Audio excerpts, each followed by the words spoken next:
Hi guys! Mag-ihaw naman tayo sa araw na ito.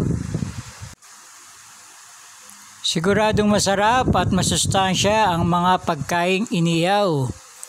Mapaisda man yan, mapamanok o mapababoy. Kaya tara na guys at mag-ihaw na tayo. So meron tayong isda dito at nilagyan natin siya ng sibuyas at kamatis para maging mas malasa at maging mas masustansya ang ating inihaw na isda.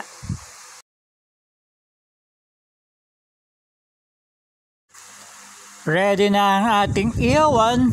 Nilagyan natin siya ng ilang supot ng uling, 2 o 3, depende sa pagluluto natin sa inihaw nating isda.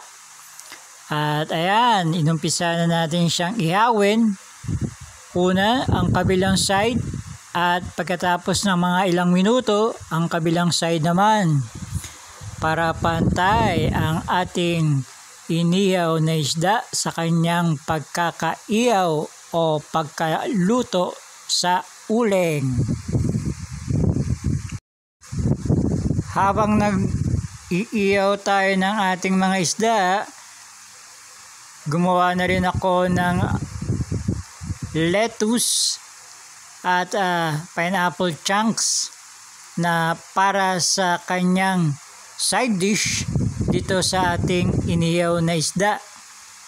Gumawa na rin ako ng sausawan ng toyo at kalamansi at nilagyan ko rin siya ng sili.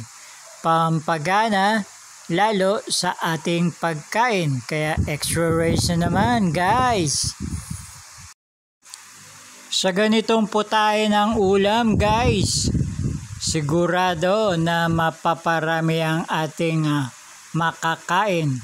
Kaya sa lettuce at konting pineapple chunks, sigurado matatanggal ang pagkaumay natin sa ating pagkain sa ating inihaw na bangus at tilapia. So ready na ang ating inihaw guys. Tara na, kumain na tayo.